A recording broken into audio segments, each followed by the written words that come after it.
Mais alors, donc bonsoir Olivier Faure, Bonsoir. merci d'être avec nous. Pour revenir tout de suite sur ce que vient de dire Nicolas Maillard-Rossignol sur la question du débat, pourquoi vous n'avez pas voulu débattre avec lui une grande formation politique qui a donné 2 présidents à la Ve République, qui ne veut pas faire de débat sur un plateau de télévision? Mais d'abord, je l'ai déjà fait à plusieurs reprises. Et j'ai toujours pensé, oui, pas cette fois-ci. Non, pas cette fois-ci. Oui, moi là je parle de Mais cette élection. je l'ai fait dans les autres congrès. Pourquoi je ne veux pas le faire? Parce que je ne veux pas rendre les positions des uns et des autres irréconciliables. Je connais les vertus de la télévision, j'en connais aussi les défauts. Et je sais que dans ces cas-là, le ton monte, qu'on cherche à faire le gros bras, et puis à la fin, on peut plus se parler et on n'arrive plus à travailler ensemble. Moi, ce que je veux, c'est rassembler les socialistes. Ce que j'ai fait depuis 2 ans, figurez-vous. On avait dit le congrès de Marseille, c'est horrible, c'est affreux, ils s'entretuent. Mais la réalité, Donc c'est que pas que depuis vous 2 craignez ans... le débat. Non, pas du tout, mais le débat, on l'a eu tous les soirs. Cette semaine encore, j'étais avec Nicolas Maillard-Rossignol en débat à Amiens. C'est vous dire à quel point je ne crains pas le débat, et je l'ai eu pendant, ça fait 2 mois qu'on est sur les routes, et tous les soirs, on se retrouve les uns et les autres pour débattre, et je l'ai fait parce que c'est un débat interne. Mais vous n'avez pas eu de débat Retailleau-Wauquiez non plus, parce que nous n'avons pas forcément intérêt à exposer aux yeux du monde des désaccords qui sont des désaccords parfois assez incompréhensibles du point de vue de l'extérieur. Donc voilà, mais bien sûr que le débat est parfaitement légitime, et reconnaissez que ce Parti socialiste est un parti de débat. En 4 ans, c'est le 3e congrès que nous organisons. Voilà. Olivier Faure, vous êtes premier secrétaire du Parti socialiste depuis 2018. Je vais redonner les quelques chiffres du premier tour, ce qu'on appelle les votes sur les textes d'orientation. 23 000 votants, à peine 40 000 militants. Quel échec! C'est votre échec d'avoir un parti réduit à seulement à peine 40 000 militants, là où il y a 20 ans, ils étaient plus de 200 000, seulement 23 000 votants. Quand on sait que les Républicains, il y avait quasiment 100 000 personnes qui ont voté pour départager Laurent Wauquiez et Bruno Retailleau, vous prenez votre part dans cet échec?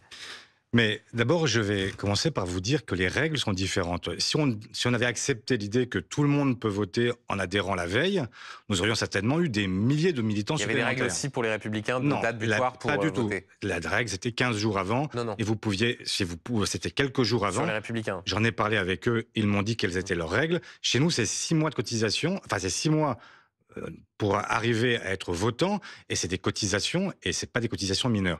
Et donc, c'est la raison pour laquelle, effectivement, il y a moins de personnes. Mais la réalité, quelle est-elle? C'est que nous avons perdu des militants. À quel moment, à votre avis?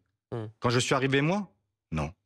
On a perdu les militants, on en a perdu 100 000 pendant le quinquennat 2012-2017. Et donc vous en êtes encore à faire jouer le coup de l'inventaire de François Hollande alors qu'on est en 2025? Mais vous m'interrogez, je vous réponds. Et je vois bien que certains auraient envie de pouvoir m'attribuer, en fait, y compris les échecs des autres. La réalité, c'est que nous avons au contraire reconstruit un parti, renouvelé les générations, renouvelé les équipes, fait en sorte de faire émerger de nouveaux talents aussi, ce qui est une des grandes fiertés de ce mandat. Mais donc la situation du PS aujourd'hui, c'est à cause de François Hollande? Mais pas du tout, c'est pas ce que je vous dis. Ce que je vous dis, c'est que si vous voulez comparer avec La République En Marche, combien il y a eu de votants à leur congrès pour élire Gabriel Attal? Très peu. Très peu. Autour de 10 000. Bon, voilà. Eh bien, écoutez, je suis fier d'être dans un parti qui, même s'il est dans l'opposition, fait mieux. Là encore, puisque on n'a pas pu organiser de débat, mais j'imagine que vous avez entendu ce qu'a dit Nicolas Maillard-Rossignol. Il dit, moi, dans les différences que j'ai avec Olivier Faure, c'est qu'il faut de la clarté sur les ambitions des uns et des autres. Et au fond, il dit, Olivier Faure, en fait, il fait tout ça parce qu'il a envie d'être candidat à l'élection présidentielle. Non, mais...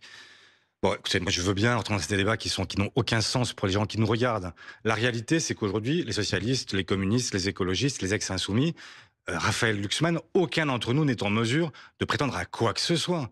Enfin, on est très très loin du compte. On est dans une situation où l'extrême droite est à 40% dans les sondages. Bon, et vous pensez que c'est le moment pour tout le monde de s'égayer? J'en vois d'ailleurs beaucoup qui soutiennent Nicolas Maillard-Rossignol en pensant eux-mêmes que s'ils prenaient le parti demain, ils pourraient être candidats. Je pense à François Hollande, je pense à Carole Delga, je pense à Karim Bouamrane, qui ont tous fait état de leurs ambitions présidentielles. Et vous en avez aussi ou pas? Ce n'est pas mon cas, je n'ai jamais dit ça. Vous avez aucune ambition présidentielle? Je vous ai dit la chose suivante, je vous ai dit, moi je souhaite un candidat commun à tout cet espace qui va de Ruffin à Glucksmann, et le moment venu, on choisira le meilleur ou la meilleure, et à ce stade, Je ne sais pas qui sera le meilleur ou la meilleure, mais pour l'instant, ce que je vois, c'est que personne n'est en mesure de contrecarrer les ambitions de l'extrême droite, ce qui me navre, et c'est la raison pour laquelle je me bats de toutes mes forces pour que nous arrivions d'abord à une plateforme commune et ensuite à un candidat commun. Et donc, en vous disant que je veux un candidat commun, c'est bien l'expression de quelque chose de clair, c'est vous dire que je suis loin de chercher à imposer une candidature, je cherche au contraire à dire qu'il faudra faire le choix parmi celles et ceux qui, nombreux, de toute la gauche, peuvent être en mesure de nous faire gagner. Autre reproche qui vous est fait, une forme d'ambiguïté vis-à-vis de la France Insoumise. Je voudrais vous faire écouter ce que disait Manuel Bompard, le coordinateur de LFI, ce matin chez nos confrères de TF1. Les deux disent qu'ils veulent plus travailler avec la France Insoumise. Donc, Alors, il y en a un qui le dit plus fort que l'autre. ah bon? Vous avez l'impression? Moi, je sais pas, je lis ce que les gens disent. Les deux disent. Bon, donc, c'est un parti rabougri et divisé et qui prendra en tout état de cause une décision de rabougrissement et de division. Décision de rabougrissement et de division. Je laisse ces mots-là pour Manuel Bompard. Moi, je souhaite au contraire faire émerger une offre politique qui ne se limitera d'ailleurs pas au seul Parti socialiste, je vous l'ai dit, parce que je souhaite que toute la gauche qui refuse l'alignement sur Jean-Luc Mélenchon eh bien, puisse se retrouver et puisse faire émerger une offre qui soit de nature à aborder le second tour et à gagner le second tour. Jean-Luc Mélenchon est un candidat qui est parfaitement capable d'atteindre effectivement des scores importants sur un premier tour. Mais chacun le sait bien, il est celui aussi qui au second tour est le plus mauvais candidat pour la gauche parce qu'il est celui qui coalise la droite avec l'extrême droite. Et moi ce que je veux, ce n'est pas simplement témoigner. Ce n'est pas simplement faire un tour de piste avec l'idée que ce serait déjà pas si mal. Ce que je veux, ça n'est pas résister, c'est gagner pour demain, gouverner et faire en sorte que nous puissions changer effectivement la vie des Français. Est-ce que vous pouvez dire avec beaucoup de certitude, il n'y aura plus jamais d'alliance avec la France Insoumise? Mais je vous ai dit de Ruffin et Glucksmann, qu'est-ce qui n'est pas clair? Plus jamais. C'est-à-dire que si demain il y avait une dissolution, si demain il y avait de nouveau un péril, revenons sur la péril, non, mais je veux bien revenir sur la victoire du Rassemblement National, est-ce que vous excluez tout à fait la possibilité d'une nouvelle alliance avec la France Insoumise? J'ai écouté tout à l'heure ce que disait en fait Nicolas Meyer-Rossignol. Et j'ai écouté surtout ce que tous ces gens-là ont pu dire, parce que quand j'ai proposé le nouveau Front Populaire avec François Ruffin, c'est comme ça que c'est né, en fait, le Front Populaire. Eh bien, qu'est-ce qui s'est passé? Est-ce qu'il y en a un seul d'entre eux qui a dit non, non, je ne veux pas rentrer dans le nouveau Front Populaire? Ils sont tous venus. Donc de ça pourrait François arriver Hollande de nouveau. à Carole Delga. Donc ça pourrait arriver de nouveau. Et je continue en vous disant que quand le 7 juillet, le nouveau Front Populaire est en tête et que tout le monde pense que la tradition républicaine sera respectée par le président de la République, qu'est-ce qui se passe? Est-ce que vous croyez que ces gens-là boudent quelque part? Non, Nicolas Meyer-Rossignol, il est derrière moi, juste derrière moi, et il est bien entendu prêt à venir gouverner avec les uns et les autres. Alors, ce que je vous dis, c'est que moi, j'ai une grande fierté. Vous ne dites pas plus jamais. Je finis d'un mot.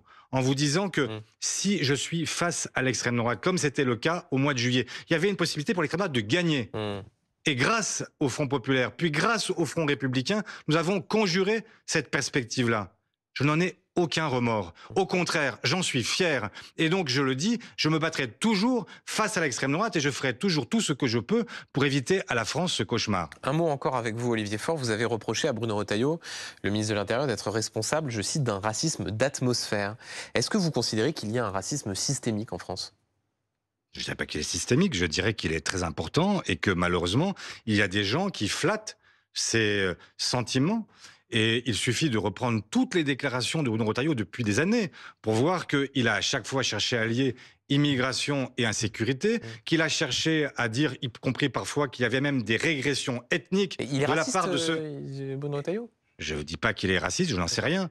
En tout cas, ce qui est sûr, c'est qu'il est clientéliste. Et que donc aujourd'hui, il cherche une chose, c'est effectivement à flatter un électorat dont il pense qu'il pourrait le récupérer demain, celui de l'extrême droite. Il vous accuse, donc il fait tout. Il accuse la gauche et la France Insoumise de la même chose, de clientélisme vis-à-vis d'un certain électorat.